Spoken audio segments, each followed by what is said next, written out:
तो बच्चों ये क्लास 9th सब्जेक्ट संस्कृत का एनुअल क्वेश्चन पेपर है। ठीक है बच्चों, प्रैक्टिस कर लो। सेम पैटर्न में आपका पेपर रहने वाला है। सबसे इम्पोर्टेंट कि जितने पेपर आपके हुए हैं मॉर्निंग एंड इवनिंग दोनों शिफ्ट की ऑल सब्जेक्ट ऑप्शनल आंसर की अपलोड है। कमेंट में प्लेलिस्ट की लिंक मिलेगी, ओपन करके आप देख सकते हो। तो देख लेना, अपने स्कोर चेक कर लेना दोनों शिफ्ट वाले। ठीक है, तो सीधा आ जाओ क्वेश्चन पर, ध्यान से देखना। ठीक है, ये क्वेश्चन है और इसके बाद में कंप्लीट पेपर का आंसर भी दिखा दूंगा इसी वीडियो में। ठीक है, ये इसकी आंसर की है, तो ध्यान से देख लो, देख कर आप प्रैक्टिस कर सकते हो। तो पहले क्वेश्चन को देख लो, फिर अच्छे से प्रैक्टिस कर लेना। ठीक है ना, कंप्लीट पेपर का आंसर इसी वीडियो में डिस्कस कर देंगे। तो पहले ध्यान से देख लो। ठीक है, जैसे कि पहला क्वेश्चन 10 नंबर का होगा, अपठिता बोधनम। ठीक है, अधोलिखितम अनुच्छेदम पठित्वा प्रदत्त प्रश्नान उत्तरायण संस्कृतन लिखत। नीचे दिए गए अनुच्छेद को पढ़कर प्रश्नों के उत्तर संस्कृत में लिखने होंगे। ठीक है, तो ध्यान से देखो, जैसे कि पहला क्वेश्चन है एक पदेन उत्तरत, इसका मतलब एक शब्द में आंसर होता है।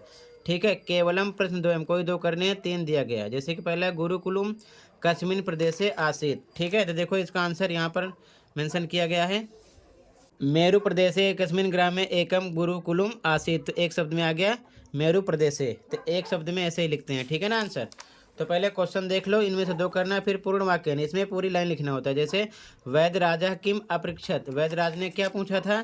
तो ध्यान से देखो इसका आंसर, इसका आंसर यहाँ पर है वैद राजा आचार्यम अपृच्छत, यहाँ से लेकर यहाँ तक। ठीक है ना, इसका आंसर यहाँ से यहाँ तक हो जाएगा, वैद राजा आचार्यम अपृच्छत से लेकर भवती तक। ठीक है, पूर्ण वाक्य में पूरी लाइन लिखते हैं। ठीक है, तो ऐसे ही आप क्वेश्चन को देख लो, फिर मैं डायरेक्ट आंसर दिखा दूंगा, आप अच्छे से प्रैक्टिस कर सकते हो। तो देखते चलो। इसके बाद में अगला क्वेश्चन, यहाँ पर शीर्षक लिखना होता है, इनमें भी केवलम प्रश्न द्वयम, कोई दो करने होते हैं, 3 दिया गया है। ठीक है, फिर उसके बाद में यथा निर्देशम में पढ़ लेना, केवलम प्रश्न त्रयम, कोई 3 करने होते हैं, 4 दिए होते हैं। ठीक है ना, इसमें विलोम शब्द, विशेषण शब्द, पर्यायवाची शब्द कुछ भी पूछ सकते हैं, ध्यान से देख लेना।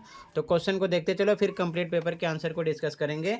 पैटर्न देख लो, सेम यही पैटर्न रहने वाला है। ठीक है ना, क्वेश्चन को देख लो ध्यान से, क्लियर है। उसके बाद में कंप्लीट पेपर के आंसर को भी डिस्कस करेंगे इसी वीडियो में। ठीक है, क्वेश्चन को देख लो ध्यान से। ओके,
तो टोटल बच्चों इतना ही था, ये कंप्लीट हुआ। अब कंप्लीट पेपर के आंसर को देख लो, ताकि आप अच्छे से प्रैक्टिस कर सको।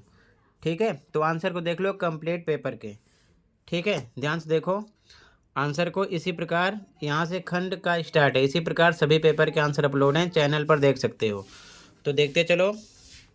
फर्स्ट के आ में पहले का आंसर, दूसरे का आंसर, तीसरे का आंसर, फिर सेकंड में पहले दूसरे तीसरे का आंसर, शीर्षक का आंसर, यथा निर्देशम का आंसर का ऑप्शन था फर्स्ट में, सेकंड में, थर्ड में, फोर्थ में,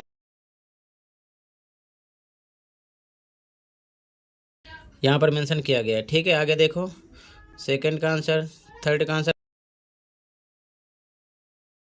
यहाँ पर लिख के नहीं बताया गया, ये पत्र लेखनम अपने आप करना है, कंप्लीट आंसर यहाँ पर मेंशन नहीं किया गया। ठीक है ना, चित्त वर्णनम ये भी अपने आप करना है, आंसर मेंशन नहीं है। ठीक है ना, अथवा वाला भी सेम। बाकी आप सभी क्वेश्चन के आंसर देखते चलो। 4 के answer first, second, third, fourth, fifth के, 6 के। ठीक है, फिर 5 के answer first second third fourth fifth के आंसर, 6 के answer first second third fourth fifth के, 7 के first second third fourth fifth के, 8 के first second third fourth fifth, 9 के फर्स्ट सेकंड थर्ड फोर्थ, 10 के first second third fourth fifth, 11 के first second third fourth fifth का answer, 12 का भी first second third fourth fifth. ठीक है, राइट आंसर लिखे हैं। 13 में आ का आंसर फर्स्ट सेकंड थर्ड का, बड़ा फर्स्ट सेकंड थर्ड का, पूर्ण वाक्य में यथा निर्देशम में फर्स्ट सेकंड थर्ड का आंसर। 14 में एक पदेन का आंसर फर्स्ट का सेकंड का थर्ड का, पूर्ण वाक्य में फर्स्ट का सेकंड का थर्ड का, यथा निर्देशम में फर्स्ट का सेकंड का थर्ड का। 15 में एक पदेन का आंसर फर्स्ट का सेकंड का थर्ड का, पूर्ण वाक्य में फर्स्ट का सेकंड का थर्ड का, यथा निर्देशम में फर्स्ट का सेकंड का थर्ड का। 16 में फर्स्ट का सेकंड का थर्ड का फोर्थ का फिफ्थ का आंसर। उसके बाद में 17 में फर्स्ट का आंसर सेकंड का आंसर थर्ड का आंसर, अथवा में फर्स्ट का आंसर सेकंड का आंसर थर्ड का आंसर। 18 में आपको घटनाक्रम लिखना था, ठीक है ना, घटनाक्रम के अनुसार लिखना था। लाइन से यहाँ पर लाइन से मेंशन किया गया, जो लाइन आएगी पहला दूसरा पांचवा मेंशन किया गया, ठीक है ना। उसके बाद में 19 में फर्स्ट का आंसर सेकंड का थर्ड का फोर्थ का, खा में मैचिंग करना था, तो यहाँ पर सामने आंसर लिखे हैं, ठीक है। तो टोटल ये कंप्लीट हुआ, अच्छे से प्रैक्टिस कर लो। इतना ही था इस वीडियो में। कहीं पर कोई डाउट है कमेंट कर सकते हो। मिलते हैं अगली वीडियो में। Thank you for watching and take care.